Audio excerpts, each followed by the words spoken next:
Hi friends, ಎಲ್ರಿಗೂ ನಮಸ್ಕಾರ. ನಾನು ನಂದಿನಿ. ನಾನು ಇವತ್ತು ನಿಮ್ಮ ಜೊತೆ ಶೇರ್ ಮಾಡ್ಕೊಳಕ್ಕಂತ ಬಂದಿರೋದು.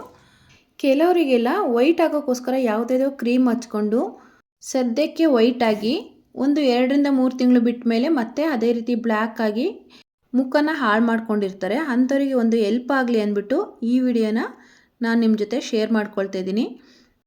ಈ ಸೋಪ್ನ ನಾನು 6 ತಿಂಗಳಿಂದ ಯೂಸ್ ಮಾಡ್ತಾಯಿದ್ದೀನಿ. ಹಾಗಾಗಿ ಇದ್ರ ರಿಸಲ್ಟ್ ಕೂಡ ನನಗೆ 1 ತಿಂಗಳಲ್ಲೇ ಗೊತ್ತಾಗಿದೆ. 1 ತಿಂಗಳಲ್ಲೇ ಅನ್ನೋದಕ್ಕಿಂತ ಒಂದು 7 ಡೇಸಲ್ಲೇ ಗೊತ್ತಾಗಿದೆ. ಹೇಗೆ ಅಂದರೆ, ಇದು ನನ್ನ ಮಗನಿಗೆ ತುಂಬಾ ಪಿಂಪಲ್ ಆಗಿತ್ತು. ಮುಖ ಎಲ್ಲ ಚುಕ್ಕಿ ಚುಕ್ಕಿ ಚಿಕ್ಕ ಚಿಕ್ಕ ಫೇಸ್ ತುಂಬಾ ಆಗಿತ್ತು. ಅವನಿಗೆ ಇವಾಗ 17 ಏಜು.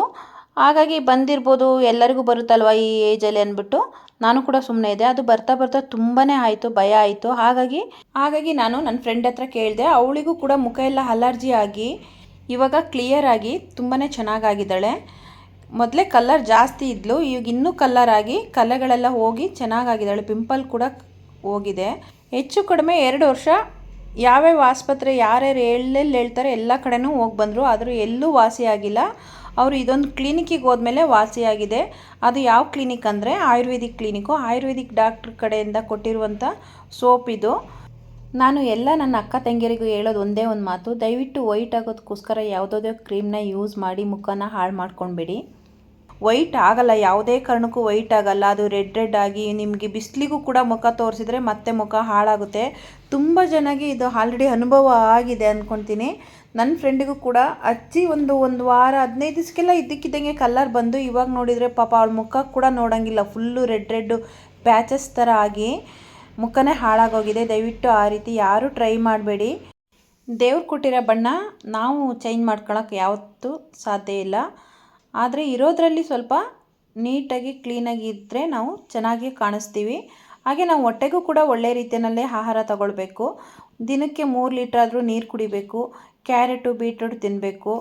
ಕಣ್ಣು ತುಂಬ ನಿದ್ದೆ ಮಾಡಿ ಯೋಗ ವಾಕಿಂಗ್ ಎಲ್ಲ ಮಾಡಿದರೆ ನಾವು ಚೆನ್ನಾಗೇ ಇರ್ತೀವಿ. ಡೈಲಿ ಮಲಗುವಾಗ ಪ್ಯೂರ್ ಕೊಬ್ಬರಿ ಎಣ್ಣೆನ ಹಚ್ಬಿಟ್ಟು ಮಲ್ಕೊಳ್ಳಿ. ಮುಖ ಬೆಳಗ್ಗೆ ಹೇಳೋಷ್ಟಿಗೆ ನಿಮಗೆ ಒಂದು ರೀತಿ ಅನಿಸುತ್ತೆ ಗ್ಲೋ ಆಗಿದೆ ಅಂದ್ಬಿಟ್ಟು. ಹಾಗೆ ಆಲೋವೆರಾ ಜೆಲ್ನು ಕೂಡ ಹಚ್ಕೊಳ್ಬೋದು, ತುಂಬಾ ಒಳ್ಳೆ ರಿಸಲ್ಟ್ ಕೊಡುತ್ತೆ. ದಯವಿಟ್ಟು ಯಾವುದಾದ್ರೂ ಕ್ರೀಮ್ ಹಚ್ಚಿ ಮುಖ ಮಾತ್ರ ಹಾಳು ಮಾಡ್ಕೊಂಬಿಡಿ. ನಾನು ಎಲ್ಲ ಹೆಣ್ಮಕ್ಳಿಗೂ ಹೇಳೋದು ಇಷ್ಟೇ. ನಾನು ಮಾತ್ರ ಇದುವರೆಗೂ ಕೂದಲಿಗಾಗಲಿ ಮುಖಕ್ಕಾಗಲಿ ಯಾವುದೇ ಒಂದು ಕ್ರೀಮ್ ಆಗಲಿ ವೈಟ್ ಆಗ್ತೀವಿ ನಾವು ಕಲರ್ ಬರ್ತೀವಿ ಅಂದ್ಬಿಟ್ಟು ಹಚ್ಚಿಲ್ಲ. ಹಾಗೆ ಕೂದಲಿಗೂ ಕೂಡ ಕೂದಲು ಕಲರ್ ಚೇಂಜ್ ಆಗಲಿ ಸ್ಟೈಲಿಶಾಗಿ ಕಾಣಲಿ ಅಂತ ಕೂದಲಿಗೂ ಕೂಡ ಹಚ್ಚಿಲ್ಲ. ನಾನು ಮನೆಯಲ್ಲಿ ಏನು ನ್ಯಾಚುರಲಾಗಿ ಆಯಿಲ್ ಮಾಡ್ಕೊತೀನೋ ಅದನ್ನೇ ಹಚ್ಕೊತೀನಿ. ಅಥವಾ ಏನೂ ಇಲ್ಲಾಂದರೆ ಹರಳೆಣ್ಣೆ ಕೊಬ್ಬರಿ ಎಣ್ಣೆನ ಬಿಸಿ ಮಾಡಿ ಹಚ್ಕೊತೀನಿ ಅಷ್ಟೇ. ನಾನು ಕೂದಲಿಗೆ ಹಚ್ಕೊಳ್ಳೋದು, ಮುಖಕ್ಕೂ ಅಷ್ಟೇ. ಆದರೆ ಕೊಬ್ಬರಿ ಎಣ್ಣೆ ಹಚ್ಕೊತೀನಿ, ಇಲ್ಲಾಂದರೆ ಅದೂ ಇಲ್ಲ. ಈ ನಡುವೆ ಇದೊಂದು ನನ್ನ ಫ್ರೆಂಡು ಸಜೆಷನ್ ಮಾಡಿದ ಮೇಲೆ ಈ ಆಯಿಲ್ನ ಹಚ್ತಾ ಇದ್ದೀನಿ. ಕಲೆಗಳು ಕೂಡ ಸ್ವಲ್ಪ ಕಮ್ಮಿ ಆಗಿದೆ. ಸ್ವಲ್ಪ ಅನ್ನೋದಕ್ಕಿಂತ ಒಂದು 70% ಅಷ್ಟು ಕಮ್ಮಿ ಆಗಿದೆ. ಸೋಪು ಕೂಡ ನಾನು ಯಾವುದೇ ರೀತಿ ಚೇಂಜ್ ಮಾಡಲ್ಲ. ನಾನು ಏನು ಹಚ್ತೀನೋ ಅದೇ ಸೋಪು. ನಾನು ಯಾವಾಗಲೂ ಸಂತೂರ್ ಸೋಪ್ನೇ ಯೂಸ್ ಮಾಡ್ತಾಯಿದ್ದೆ. ಇವಾಗ ನಾನು ಫ್ರೆಂಡ್ ಹೇಳಿದ ಮೇಲೆ ಈ ಸೋಪನ್ನ ಯೂಸ್ ಮಾಡ್ತಿದ್ದೀನಿ. ತುಂಬಾ ಒಳ್ಳೆ ರಿಸಲ್ಟ್ ಕೊಟ್ಟಿದೆ. ನನ್ನ ಮುಖ ಕೂಡ ಚೇಂಜ್ ಆಗಿದೆ. ನೋಡ್ಬೋದು ಗೊತ್ತಿರೋ ಅಂಥವ್ರು ಸ್ವಲ್ಪನಾದರೂ ಚೇಂಜ್ ಆಗಿದೆಯಾ ಇಲ್ಲ ಅಂದ್ಬಿಟ್ಟು. ನೀವು ಕೂಡ ಟ್ರೈ ಮಾಡಿ ನೋಡಿ. ಅದು ಯಾವ ಸೋಪು ಅಂತ ಹೇಳಿದರೆ ನೋಡಿ, ಇದೇ ಆ ಸೋಪು, ರಕ್ತ ಚಂದನ ಅಂದ್ಬಿಟ್ಟು ಇದೇ ಸೋಪು. ಬ್ಯಾಕ್ ಕ್ಯಾಮ್ರಾದಿಂದ ತೋರಿಸ್ತೀನಿ ನೋಡಿ ಯಾವ ರೀತಿ ಇದೆ ಅಂದ್ಬಿಟ್ಟು. ಇದಕ್ಕೆ ಬರೀ 60 ರೂಪಾಯಿ ಅಷ್ಟೇ. ನೋಡಿ ಯಾವ ರೀತಿ ಇದೆ. ಆ್ಯಂಟಿಸೆಪ್ಟಿಕ್ಕು, ನಿಮಗೆ ಏನೇ ಅಲರ್ಜಿ ಆಗಿರಲಿ, ಪಿಂಪಲ್ಸ್ ಮಾರ್ಕು, ಪಿಗ್ಮೆಂಟೇಷನು ಎಲ್ಲದಕ್ಕೂ ಒಂದೇ ರಾಮಬಾಣ. ಇದು ತುಂಬ ಚೆನ್ನಾಗಿ ವರ್ಕ್ ಆಗುತ್ತೆ. ಯಾಕಂದರೆ ಇದು ನಾನು ಡೈಲಿ ಯೂಸ್ ಮಾಡ್ತಾಯಿದ್ದೀನಿ. ಹೆಚ್ಚು ಕಡಿಮೆ 6 ತಿಂಗಳಿಂದ ಯೂಸ್ ಮಾಡ್ತಾಯಿದ್ದೀನಿ. ನನಗೆ ಮುಖದಲ್ಲಿರುವಂಥ ಕಲೆಗಳು 80% ಅಷ್ಟು ಕ್ಲಿಯರ್ ಆಗಿದೆ. ನೋಡಿದ್ರಲ್ಲ ಇದು ಯಾವ ಸೋಪು ಅಂದ್ಬಿಟ್ಟು. ನೀವು ಒಂದ್ಸರಿ ಟ್ರೈ ಮಾಡಿ ನೋಡಿ. 100% ಗ್ಯಾರಂಟಿ ರಿಸಲ್ಟ್ ಇದು. ನಾನೇನು ಸುಮ್ಮನೆ ಹೇಳ್ತಿಲ್ಲ. ನಿಮಗೇನಾದರೂ ಡೌಟ್ ಬಂದರೆ ಸೋಪ್ನ ಪ್ಯಾಚ್ ಟೆಸ್ಟ್ ಮಾಡಿ ನೋಡಿ ಯೂಸ್ ಮಾಡಿ. ಇದು 10 ವರ್ಷದ ಮೇಲ್ಪಟ್ಟಂಥ ಮಕ್ಕಳಿಗೂ ಕೂಡ ಯೂಸ್ ಮಾಡ್ಬೋದು, ಯಾವುದೇ ರೀತಿ ಹಾನಿಕರ ಇಲ್ಲ. ನಾನು ಸುಮ್ಮನೆನೂ ಕೂಡ ಹೇಳ್ತಿಲ್ಲ. ನಾನಿದು 6 ತಿಂಗಳಿಂದ ಯೂಸ್ ಮಾಡ್ತಾಯಿದ್ದೀನಿ. ನನಗೆ 80% ರಿಸಲ್ಟ್ ಬಂದಿದೆ. ನಾನು ಹೇಳೋದೇನೆಂದರೆ, ಯಾರಿಗೆಲ್ಲ ಮುಖ ನಾವು ಕೆಲವರೆಲ್ಲ ವೈಟ್ ಆಗಬೇಕಂದ್ಬಿಟ್ಟು ಯಾವುದೇದೋ ಕ್ರೀಮ್ಗಳು ಯೂಸ್ ಮಾಡ್ತಾರೆ. ಆ ಕ್ರೀಮ್ ಏನಾಗುತ್ತೆ ಅಂದರೆ ಸ್ವಲ್ಪ ದಿವಸ ವೈಟ್ ಇರೋ ಥರ ಕಾಣಿಸುತ್ತೆ. ಸ್ವಲ್ಪ ದಿವಸ ಆದಮೇಲೆ ಆ ಕ್ರೀಮ ಬಿಟ್ಟರೆ ಸಾಕು, ಮುಖ ಎಲ್ಲ ಫುಲ್ಲು ಬ್ಲ್ಯಾಕ್ ಆಗಿ ಅಲ್ಲಲ್ಲೇ ಕಲೆಗಳು ಉಳಿದು ಮುಖ ನೋಡೋಂಗಿರಲ್ಲ, ಅಷ್ಟು ಕೆಟ್ಟೋಗಿರುತ್ತೆ. ಅಂಥವ್ರು ಕೂಡ ಈ ಸೋಪ್ನ ಯೂಸ್ ಮಾಡ್ಬೋದು, ನಾರ್ಮಲ್ ಆಗುತ್ತೆ.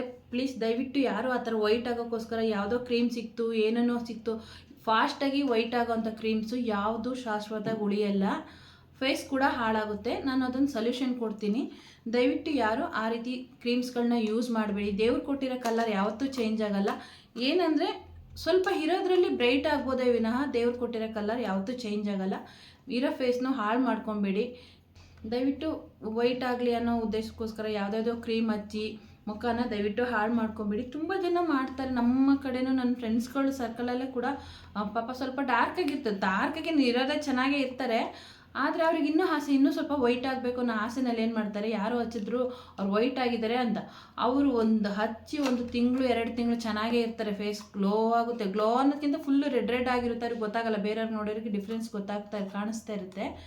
ಬಟ್ ಅದು ತುಂಬಾ ಬೇಜಾರಾಗುತ್ತೆ. ಆಮೇಲೆ ಅದನ್ನ ಬಿಟ್ಟು ಬಿಸ್ಲಿಗೆ ಬಂದಂಗಿರಲ್ಲ, ಮುಖ ತೋರ್ಸಂಗಿರಲ್ಲ, ಜನಗಳು ನಗ್ತಾರೆ. ಗೊತ್ತಾಗುತ್ತೆ ಎಲ್ಲರಿಗೂ ಇದೇನೋ ಟ್ರೀಟ್ಮೆಂಟ್ ಮಾಡಿದ್ದಾರೆ ಇವರು ಅಂತ. ದಯವಿಟ್ಟು ಆ ಥರ ಕ್ರೀಮ್ಗಳನ್ನ ಯಾರು ಯೂಸ್ ಮಾಡಬೇಡಿ. ಆ ರೀತಿ ಕ್ರೀಮ್ ಹಚ್ಚಿ ಮುಖ ಎಲ್ಲ ಹಾಳಾಗಿದೆ ಅಥವಾ ಬೇರೆ ರೀತಿ ಅಲರ್ಜಿ ಆಗಿದೆ, ಮುಖ ಎಲ್ಲ ಗುಳ್ಳೆ ಆಗಿದೆ, ಪಿಗ್ಮೆಂಟೇಷನ್ ಆಗಿದೆ, ಮುಖ ಎಲ್ಲ ಕಲೆ ಬಂಗು ಆಗಿದೆ ಅನ್ನೋರು ಈ ಸೋಪ್ನ ಧಾರಾಳವಾಗಿ ಯೂಸ್ ಮಾಡ್ಬೋದು. ಇದು ಆಯುರ್ವೇದಿಕ್ ಡಾಕ್ಟ್ರು ಬರ್ಕೊಟ್ಟಿರುವಂಥ ಸೋಪ್. ಇದು ನಿಮಗೇನಾದರೂ ಡೌಟ್ ಇದ್ದರೆ ನೀವು ಕೂಡ ಡಾಕ್ಟ್ರ್ ಹತ್ರ ಸಜೆಷನ್ ತೊಗೊಳ್ಬೋದು. ಈ ಸಾರಿ ಇದು ಹಾಕ್ಬೋದಾ ಇಲ್ವಾ ಅಂದ್ಬಿಟ್ಟು ಒಂದ್ಸರಿ ಬೇಕಾದರೆ ಕೇಳ್ಬಿಟ್ಟು ತಗೊಳ್ಳಿ. ಇದ್ರ ಜೊತೆಗೆ 2 ಆಯಿಲ್ ಕೂಡ ಬರ್ಕೊಟ್ಟಿದ್ದಾರೆ. ಅದೇನು ಅಂತ ಹೇಳಿದರೆ ಇದೇ ಅದು ನೋಡಿ, ಇದು ಏಲಾದಿ ಕೇರಮ್ ಅಂದ್ಬಿಟ್ಟು, ಇನ್ನೊಂದು ನೆಲ್ಪಾಮ್ರಾದಿ ಕೋಕೋನಟ್ ಆಯಿಲು. ಆಲ್ಮೋಸ್ಟ್ ಇದು ಎಲ್ಲರಿಗೂ ಗೊತ್ತೇ ಇರುತ್ತೆ. ಇದು ಆಯುರ್ವೇದಿಕ್ ಏರ್ ಆಯಿಲು, ಎಲ್ಲ ಆಯುರ್ವೇದಿಕ್ ಅಂಗಡಿಗಳಲ್ಲೂ ಸಿಗುತ್ತೆ. ಬ್ಯಾಕ್ ಕ್ಯಾಮ್ರಾದಿಂದ ತೋರಿಸ್ತೀನಿ ನೋಡಿ ಅದು ಯಾವುದು ಅಂದ್ಬಿಟ್ಟು ಕ್ಲಿಯರಾಗಿ. ನೆಲ್ಪಾಮ್ರಾದಿ ಕೋಕೋನಟ್ ಆಯಿಲು ನೋಡಿ, ಇದೇ ಇದು ಒರಿಜಿನಲ್ ಆಯಿಲ್ ಅಂತೆ. ಡಾಕ್ಟ್ರು ಹೇಳಿದ್ದು ತುಂಬಾ ಒಳ್ಳೆಯದು ಅಂತ ಹೇಳ್ತಾರೆ. ಮುಖದ ಕಲೆಗಳಿಗೆ, ಫೇಸ್ ವೈಟ್ನಿಂಗ್ ಆಗೋದಕ್ಕೆ ಎಲ್ಲದಕ್ಕೂ ಯೂಸ್ ಆಗುವಂಥದ್ದು. ತುಂಬಾ ಒಳ್ಳೆ ರಿಸಲ್ಟ್ ಕೊಟ್ಟಿದೆ. ನಾನು ಕೂಡ ಫ್ರೆಂಡ್ ಇದೆ ಅಂತ ಹೇಳಿದ ಮೇಲೆ ಯೂಟ್ಯೂಬಲ್ಲಿ ನೋಡಿ ಸರ್ಚ್ ಮಾಡಿದೆ. ತುಂಬಾ ಒಳ್ಳೆ ರಿಸಲ್ಟ್ ಕೊಟ್ಟಿದೆ ಅಂತ ಎಲ್ಲರೂ ಕೂಡ ಹೇಳಿದ್ದಾರೆ. ತುಂಬಾ ಚೆನ್ನಾಗಿರುವಂಥದ್ದು, ಎಲ್ಲರೂ ಯೂಸ್ ಮಾಡ್ಬೋದು. ನೋಡಿ ನೀವು ಒಂದ್ಸರಿ ಟ್ರೈ ಮಾಡಿ ನೋಡಿ, ಯಾರಿಗೆಲ್ಲ ಈ ಥರ ತೊಂದರೆ ಇದೆ ಅಂದ್ಬಿಟ್ಟು ಟ್ರೈ ಮಾಡಿ ನೋಡಿ. ರಿಸಲ್ಟ್ ಹೇಗೆ ಬಂತು ಅಂತ ಕಮೆಂಟ್ ಮಾಡಿ. ಇದನ್ನು ಯಾವ ರೀತಿ ಯೂಸ್ ಮಾಡಬೇಕು ಅಂದ್ಬಿಟ್ಟು ನಾನಿವತ್ತು ತೋರಿಸ್ಕೊಡ್ತಾ ಇದ್ದೀನಿ. ಫಸ್ಟು ಸೋಪಿಂದ ಮುಖ ತೊಳ್ಕೊಂಡು ಬರ್ತೀನಿ. ಇದೇ ರಕ್ತಚಂದನ ಸೋಪಿಂದ ಮುಖ ತೊಳ್ಕೊಂಡು ಬರ್ತೀನಿ. ಸೋಪನ್ನ ಹಾಕಿದ ಮೇಲೆ ಸೋಪು ಒಂದು 5 ನಿಮಿಷನಾದರೂ ಮುಖದ ಮೇಲೆ ಇರಬೇಕು. ಆ ರೀತಿ ಮಸಾಜ್ ಮಾಡಬೇಕು ಚೆನ್ನಾಗಿ. ನೋಡಿ 5 ನಿಮಿಷನಾದರೂ ಮಸಾಜ್ ಮಾಡಬೇಕು. 5 ನಿಮಿಷ ಆಗಿಲ್ಲ ಅಂದರೂ ಅಟ್ಲೀಸ್ಟ್ ಒಂದು 3 ನಿಮಿಷನಾದರೂ ಚೆನ್ನಾಗಿ ಕಿವಿ ಕತ್ತು ಎಲ್ಲ ನೀಟಾಗಿ ಮಸಾಜ್ ಮಾಡ್ತಾ ತೊಳ್ಕೊಬೇಕು. ಆವಾಗಲೇ ನಮಗೆ ಬೇಗ ರಿಸಲ್ಟ್ ಗೊತ್ತಾಗೋದು.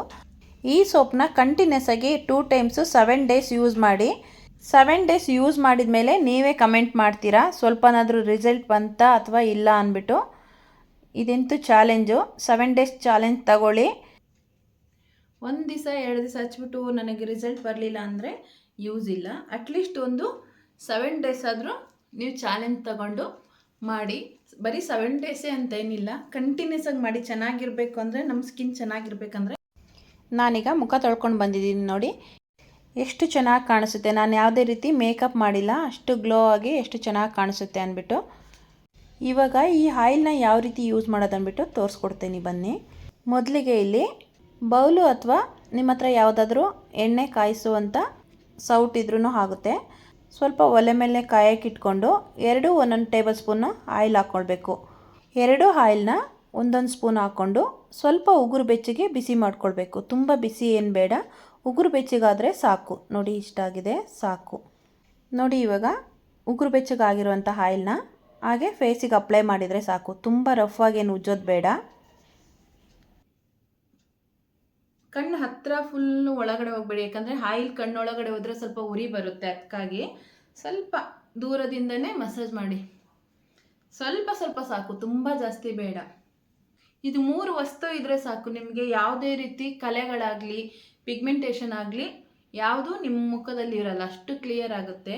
ಆದರೆ 1 ದಿವಸಕ್ಕೆ 2 ದಿವಸಕ್ಕೆ ರಿಸಲ್ಟ್ ಕೊಡಲ್ಲ. ಫುಲ್ ಎಲ್ಲ ಕ್ಲಿಯರ್ ಆಗಬೇಕಂದ್ರೆ ಅಟ್ಲೀಸ್ಟ್ ಒಂದು 3 ತಿಂಗಳಾದರೂ ಯೂಸ್ ಮಾಡಿ, ಟ್ರೈ ಮಾಡಿ ನೋಡಿ. ನೀವೇ ಹೇಳ್ತೀರಾ ಹೇಗಿದೆ ಅಂತ. ಕಂಟಿನ್ಯೂಸ್ ಆಗಿ 3 ತಿಂಗಳು ಹಚ್ಚಿ ನಿಮಗೆ ರಿಸಲ್ಟ್ ನಿಮಗೆ ಗೊತ್ತಾಗುತ್ತೆ. ಇದೇನಿದು 7 ಡೇಸ್ ಚಾಲೆಂಜ್ ಅಂತ ಹೇಳ್ಬಿಟ್ಟು 3 ತಿಂಗಳು ಹೇಳ್ತಾ ಇದ್ದೀರಾ ಅಂದ್ಕೋಬೇಡಿ. 7 ಡೇಸಲ್ಲಿ ನಿಮಗೆ ಆಗಿರುವಂಥ ಪಿಂಪಲ್ಸು ಅಲರ್ಜಿಗಳೆಲ್ಲ ಆಲ್ರೆಡಿ ಕಮ್ಮಿ ಆಗಿರುತ್ತೆ. ಇನ್ನೂ ಡೀಪಾಗಿ ಆಗಿರುವಂಥ ಕಲೆಗಳೆಲ್ಲ ಹೋಗಬೇಕಂದ್ರೆ ಅಟ್ಲೀಸ್ಟ್ 3 ತಿಂಗಳಾದರೂ ಕಂಟಿನ್ಯೂ ಮಾಡಬೇಕು. ಆವಾಗಲೇ ನೀವು ಒಳ್ಳೆ ರಿಸಲ್ಟ್ ನೋಡ್ತೀರಾ. ಡೈಲಿ ಹಚ್ಚಿದ ಮೇಲೆ 20 ನಿಮಿಷ ಅಥವಾ ಅರ್ಧ ಗಂಟೆ ಮುಖದ ಮೇಲೆ ಬಿಟ್ಟು ಉಗುರು ಬೆಚ್ಚಗಿನ ನೀರಲ್ಲಿ ಮುಖ ತೊಳ್ಕೊಳ್ಳಿ. ಯಾವುದೇ ಕಾರಣಕ್ಕೂ ಬಿಸಿ ಬಿಸಿ ನೀರಲ್ಲಿ ತೊಳ್ಕೊಳ್ಬೇಡಿ. ಉಗುರು ಬೆಚ್ಚಗಿನ ನೀರಲ್ಲಿ ತೊಳ್ಕೊಳ್ಳಿ, ಇಲ್ಲಾಂದರೆ ತಣ್ಣೀರಲ್ಲಿ ತೊಳ್ಕೊಳ್ಳಿ. ತೊಳೆಯುವಾಗ ಸೋಪ್ ಹಾಕಿ ತೊಳಿಬೇಡಿ. ಕಡಲೆ ಹಿಟ್ಟು ಅಥವಾ ಅಕ್ಕಿ ಹಿಟ್ಟಿಂದ ತೊಳಿರಿ, ಅಥವಾ ಹೆಸರು ಕಾಳು ಹಿಟ್ಟಲ್ಲಾದರೂ ತೊಳೆದ್ರೂ ಆಯಿತು. ಆಯಿಲ್ ಹೋಗಿಲ್ಲ ಅಂದ್ಬಿಟ್ಟು ಸೋಪ್ ಏನು ಯೂಸ್ ಮಾಡೋಕ್ಕೆ ಹೋಗಬೇಡಿ. ಈ ಥರ ಕಣ್ಣು ಹತ್ರ ಬರಬೇಡಿ, ಯಾಕಂದರೆ ಕಣ್ಣು ಬಿದ್ದರೆ ಉರಿ ಆಗುತ್ತೆ. ಯಾಕಂದರೆ ನಾನು ತುಂಬ ಸರಿ ಅದೇ ಥರ ಮಾಡ್ಕೊಂಡಿದ್ದೀನಿ. ಕಣ್ಣು ಇಲ್ಲಿ ಹತ್ರ ಹೋದರೆ ಉರಿ ಆಗುತ್ತೆ. ಮತ್ತು ಐಬ್ರದಿಂದ ಕೆಳಗೂ ಹಚ್ಚಬೇಡಿ, ಯಾಕಂದರೆ ಉರಿ ಆಗುತ್ತೆ. ಕಣ್ಣಿಗೆ ಇಳಿದು ಬಂದಂಗೆ ಆಗುತ್ತಲ್ಲ, ಕಣ್ಣು ಉರಿ ಜಾಸ್ತಿ ಆಗುತ್ತೆ. ಇದು ಒಂದು 20 ನಿಮಿಷ ಬಿಟ್ಟು ಫೇಸ್ ವಾಶ್ ಮಾಡ್ತೀನಿ. 20 ನಿಮಿಷ ಆದಮೇಲೆ ಮುಖ ತೊಳೆದಿದ್ದೀನಿ. ನೋಡಿ, ನಿಮ್ಮ ಮುಂದೆನೇ ಇದೆ ರಿಸಲ್ಟು ಯಾವ ರೀತಿ ಇದೆ ಅಂದ್ಬಿಟ್ಟು. ನನಗಂತೂ ತುಂಬಾ ಚೆನ್ನಾಗಿ ಕಾಣಿಸ್ತಿದೆ. ನಾನು 3 ತಿಂಗಳಿಂದ ಯೂಸ್ ಮಾಡ್ತಿದ್ದೀನಿ. ಆಲ್ಮೋಸ್ಟ್ ನನಗೆ 80% ಅಷ್ಟು ಕ್ಲಿಯರ್ ಆಗಿದೆ. ಈ ವಿಡಿಯೋ ಯಾವುದೇ ರೀತಿ ಪ್ರಮೋಷನ್ ವಿಡಿಯೋ. ನಾನು ಈ ವಿಡಿಯೋನ ಶೇರ್ ಮಾಡ್ಕೊಳ್ತಾ ಇರೋ ಉದ್ದೇಶ ಏನಂದರೆ, ನನ್ನಾಗೆ ಇರುವಂಥವರಿಗೆ ಎಲ್ಲರಿಗೂ ಹೆಲ್ಪ್ ಆಗಲಿ ಅಂದ್ಬಿಟ್ಟು ಅಷ್ಟೇ ನನ್ನ ಅಭಿಪ್ರಾಯ. ಸೋಪ್ನ ಕಂಟಿನ್ಯೂ ಮಾಡಿ, ಕಲೆಗಳೆಲ್ಲ ಹೋದ್ಮೇಲೆ ಆಯಿಲ್ನ ಸ್ಟಾಪ್ ಮಾಡಿ. ನಿಮ್ಮ ಅನಿಸಿಕೆ ಅಭಿಪ್ರಾಯನ ಕಮೆಂಟ್ ಬಾಕ್ಸಲ್ಲಿ ತಿಳಿಸಿ. ಈ ವಿಡಿಯೋ ಇಷ್ಟ ಆಗಿದ್ರೆ ಒಂದು ಲೈಕ್ ಮಾಡಿ, ಶೇರ್ ಮಾಡಿ, ಕಮೆಂಟ್ ಮಾಡಿ. Thank you.